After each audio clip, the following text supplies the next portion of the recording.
Captain Ven Torrick was having a spectacularly bad day. First, the food synthesizer had malfunctioned, replacing his morning coffee with something that smelled like wet socks and tasted worse.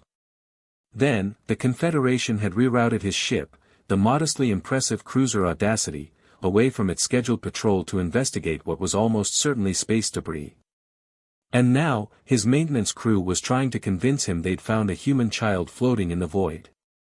"Run that by me one more time, Officer Jem," Torrick said, pinching the bridge of his nose. "And please, for the love of all 7 moons, make it make sense this time." Maintenance Officer Jem Holt shifted uncomfortably in her exosuit, the helmet tucked under her arm. Her bright orange hair stood out against the sterile white of the bridge. "Sir, we were clearing the micrometeor damage on the starboard hull when we spotted it. A stasis pod, about 2 meters long, drifting in our wake. We brought it in through the maintenance airlock for inspection, and, well." She hesitated. "It's a human child, sir. A little girl." "That's impossible," barked Security Chief Laz Dunmar from his station. The burly man's perpetual scowl deepened. "We're 17 light-years from the nearest human outpost. Even at drift velocity, a pod couldn't have made it this far." "I know what I saw, Chief," Jem replied, bristling. "The pod's design isn't in our database, but it's definitely a stasis unit. And there's definitely a little human girl inside it." Torrick sighed. This was why he'd joined the Galactic Confederation fleet, for the paperwork such situations would inevitably create. "Science Officer Brax, your professional opinion?" Kel Brax, the ship's lanky science officer with skin the color of polished copper and 4 eyes that blinked in alternating pairs, tapped at his console. "The pod's exterior is composed of an unknown alloy, Captain. Internal scans indicate a humanoid life form approximately 6 solar years in development. Life signs are steady but minimal, consistent with deep stasis. The pod's power source is unusual." "Unusual how?" Torrick asked, already dreading the answer. "It appears to be self-sustaining, sir. No decay in energy output. According to my readings, it's been active for at least 70 years. A hushed silence fell over the bridge. 70 years was a long time for anything to float aimlessly through the cosmic darkness, let alone a child in a never-dying pod. "Well," Torrick said, standing up from his captain's chair, "I guess we'd better go see our guest." The stasis pod hummed softly in the quarantine bay, its smooth, pearlescent surface reflecting the harsh overhead lights. Through a transparent section on the top, Torrick could see a small face, eyes closed as if in peaceful sleep. Blonde hair framed delicate features that appeared entirely human. "Your assessment, Doctor?" Torrick asked. "Ship's Dr. Ilana Wade." A woman whose perpetually cheerful disposition had survived 20 years of patching up the worst injuries space could inflict, studied her medical scanner with uncharacteristic solemnity. "Physically, she's perfect, Captain. Too perfect, actually. No signs of cellular degradation from extended stasis. No indicators of malnutrition or stress. It's as if she was placed in that pod yesterday." Wade looked up, her expression troubled. "I've never seen readings like these. Her neural activity is complex." "Meaning?" "Meaning she's not unconscious in the conventional sense. Her brain is fully active despite being in stasis. She's aware, Captain." From the corner, Chief Dunmar cleared his throat. "All the more reason to keep her contained until we return to Confederation space. For all we know, this could be some kind of weapon." Communications Officer Nira Voss, who had invited herself to this little gathering out of what she called healthy curiosity, but everyone else recognized as incurable nosiness, rolled her eyes dramatically. "Yes, because weaponizing 6-year-old children is such a common military tactic. Your paranoia is showing, Laz." "My paranoia has kept this ship safe for 7 years, Dunmar growled. "Enough," Torrick said. "Doctor, is it safe to wake her?" Wade nodded.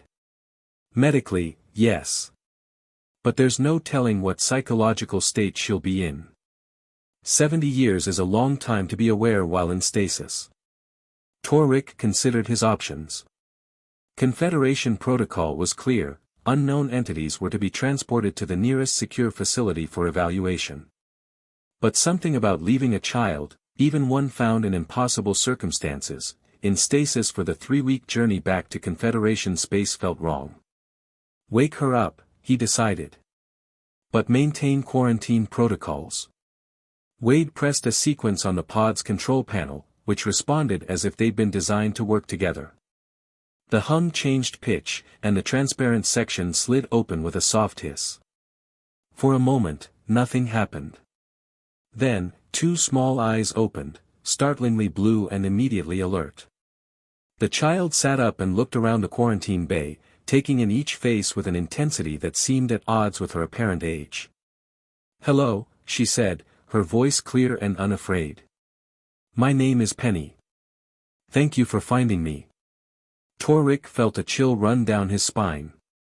There was no confusion, no fear, not even curiosity. Just calm acknowledgement, as if being found floating in deep space by a Confederation vessel was exactly what she had expected.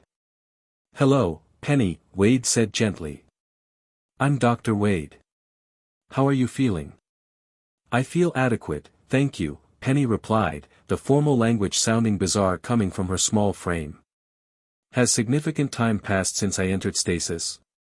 "We estimate about 70 years, Torrick said, stepping forward.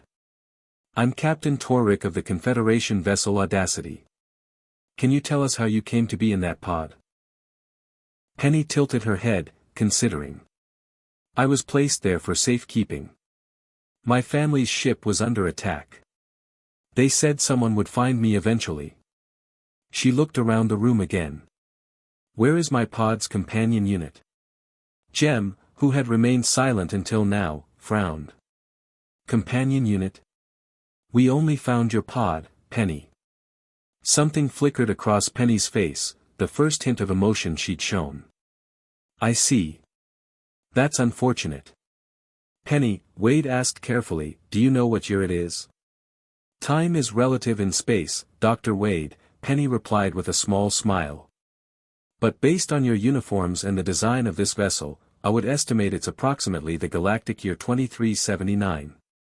Torrick exchanged glances with his crew. The child was exactly right. "Captain," Science Officer Brax called from a monitoring station, "I'm detecting unusual brain activity. Her neural patterns are changing." "Is she all right?" Torrick asked, concerned. "She's fine," Brax said, bewildered. "But her brain is adapting rapidly. It's as if her neural pathways are rewiring themselves to match our language patterns and contextual knowledge." Penny hopped down from the pod, her movements fluid and assured. She wore a simple white jumpsuit that seemed to have grown with her during her time in stasis. "Your ship is a Constellation-class cruiser, modified for extended patrol duty," she said matter-of-factly. "You've replaced the standard propulsion system with a more efficient model, but your navigation array is outdated by at least 3 years." She smiled at their shocked expressions. "I can perceive a great deal through simple observation." "That's enough," Dunmar said, stepping forward. "Captain, I must insist we place the subject back in stasis until proper authorities can examine her." "I have a name, Chief Dunmar," Penny said, her smile never wavering. "And I pose no threat to your crew or your mission." Dunmar blanched. "How do you know my name and rank?" "No one introduced me." "Your insignia indicates your position," Penny said smoothly. "And Officer Voss called you Laz earlier." Simple deduction. That explanation made sense, but Torrick couldn't shake the feeling that something more was happening.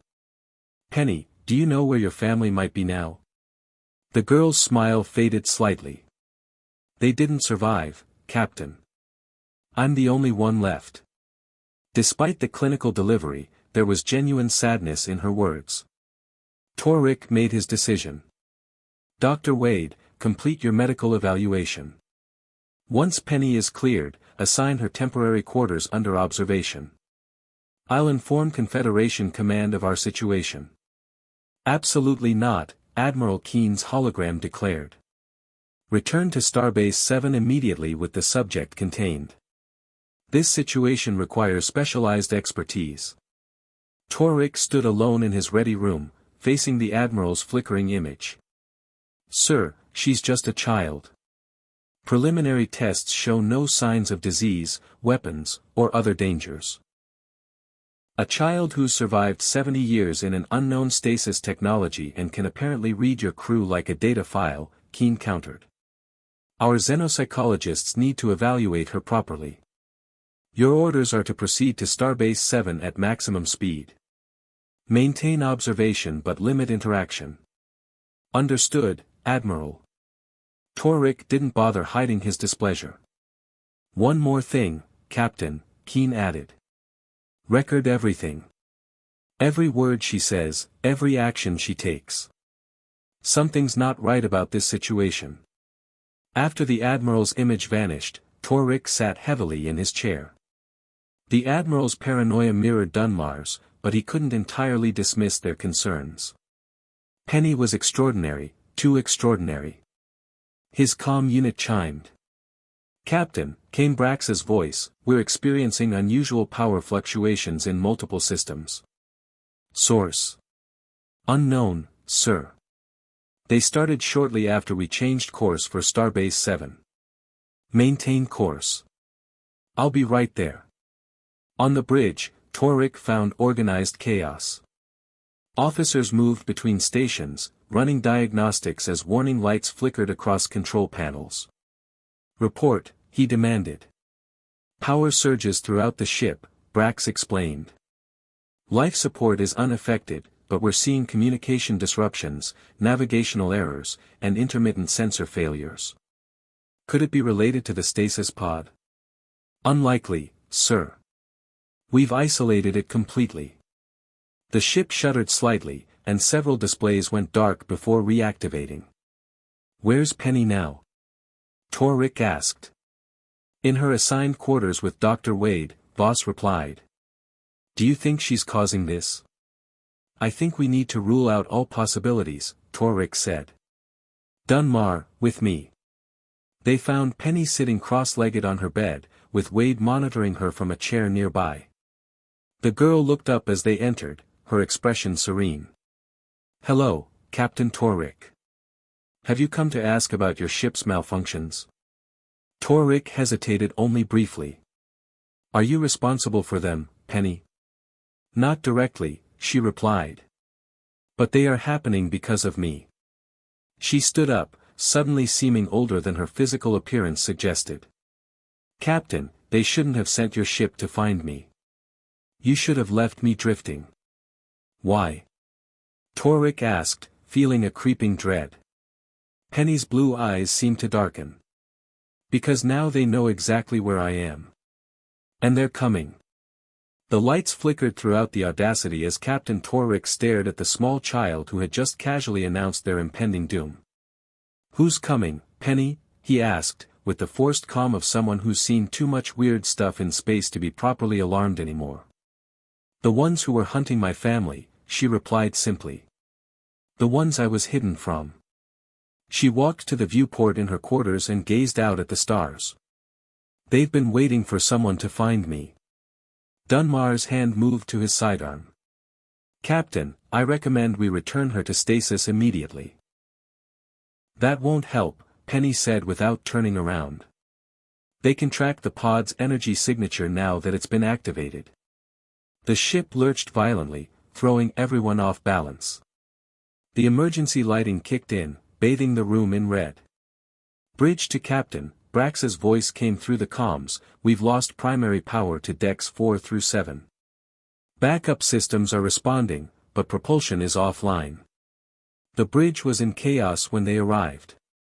Crew members rushed between stations, the main view screen flickered with static, and alarms blared. Status report, Torrick demanded, guiding Penny to stand near his chair. It's like the ship is fighting itself, Brax explained. Systems come online only to shut down again. We're locked out of navigation entirely.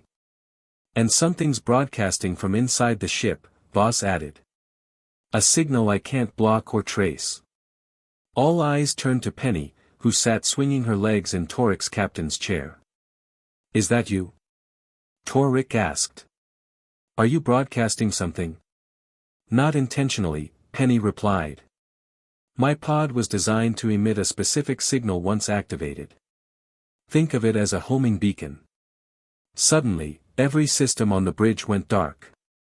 3 seconds later, emergency systems restored minimal lighting and basic life support. Captain, Jem called, something massive just dropped out of FTL nearby. Possibly bigger than a small moon. That would be my family's pursuers, Penny said helpfully. Penny, what's going on? Who are you? Torrick demanded. I am not exactly what you would call human, Captain, she replied. This form is convenient. My actual species predates yours by several billion years. You're an alien? Jem asked, wide-eyed. In your terminology, yes. My kind has been observing emerging sentient species throughout the universe for eons. We place tests in their paths. The stasis pod was one such test. A test of what? Asked Brax. Compassion. Curiosity. Wisdom. Most species fail. Penny's smile turned sad. Your captain chose to help an apparently helpless child. It's refreshingly rare. Penny placed her hand against a screen, which flickered to life showing an enormous structure that defied conventional geometry. That's their vessel. Wade whispered. That's them, Penny corrected. They don't use vessels. They exist in multiple dimensions simultaneously. They're scanning us, Brax reported. I think they're preparing to do something. They're preparing to judge, Penny said. Captain Torrick, your ship is currently being held in place. You cannot escape. What options do we have? Torrick asked. 2. First, you and your crew can join me. My kind values intelligence and compassion. Those who pass our tests are sometimes invited to ascend. And the second option? Voss asked.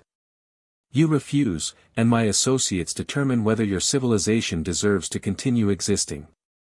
You're talking about extinction based on how we treat one child. Torrick said, incredulous. This test has been administered to 17 other spacefaring civilizations in this sector. 15 failed. What happened to them? Wade asked. They're gone. Their stars still shine, but their worlds are empty. Voss looked up from her station. I'm receiving thousands of distress calls from Confederation vessels throughout the sector. They're all reporting contact with entities matching this one. Not an attack, Penny corrected. An evaluation. My pod was one of many placed throughout your territory. So it's not just us being tested, Torrick realized. It's our entire civilization. The ship shook again, and warning lights flashed across every operational console. Hull breach on Deck 9. Jem reported. We're down to 57% structural integrity. Torrick looked at his crew, then back at the child who wasn't a child. You said we have a choice. Join you or be judged.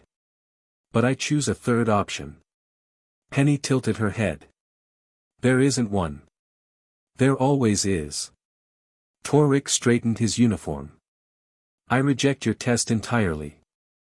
If your kind wants to destroy us for that, so be it. But we won't beg for ascension or plead for mercy from beings who think genocide is a reasonable response to failing their arbitrary moral exam. He turned to his crew. Reroute all remaining power to shields and life support. And broadcast everything that's happening here to every Confederation vessel within range. Penny's expression changed for the first time, surprise replacing her perpetual calm. You can't win this confrontation, Captain. I'm not trying to win, Torrick replied. I'm refusing to play. If your kind is so advanced, true morality isn't demonstrated by how the powerful treat other powerful beings. It's shown by how they treat those who cannot harm them. For a long moment, nothing happened. Then, Penny began to laugh. Do you know how rare it is, Captain, for someone to simply reject the premise of our test? Most species either cower in fear or attack in desperation. The massive entity outside seemed to pulse, changing configuration. What's happening? Torrick demanded. They're intrigued, Penny said. Your response wasn't anticipated in our models. The ship suddenly stabilized. Warning lights ceased blinking, and systems began coming back online. Hull breaches are sealing, Jem reported in disbelief. Penny walked slowly to Torrick. 17,000 tests across 12 galaxies, and you're the first to simply refuse participation on moral grounds. She extended her small hand. My kind would like to speak with yours further, Captain. Not as judges, but as potential equals. You were ready to wipe us out minutes ago, Torrick said suspiciously. Your response has altered the parameters. She smiled genuinely. Perhaps we have something to learn from your species after all. Cautiously, Torrick shook her hand. So what happens now? Now we talk. About boundaries. About ethical contact protocols. About mutual respect between very different forms of life. And if those talks don't go well, then we'll adapt, Captain. Just as you did when faced with an impossible situation. She looked out at the massive entity. After all, any civilization advanced enough to question whether they have the right to judge another probably has the wisdom to coexist with them instead. Torrick laughed, a release of tension that spread across the bridge. For an ancient being using a child's form, you've got a lot to learn about making first impressions. Perhaps, Penny agreed cheerfully. But then again, so does your species.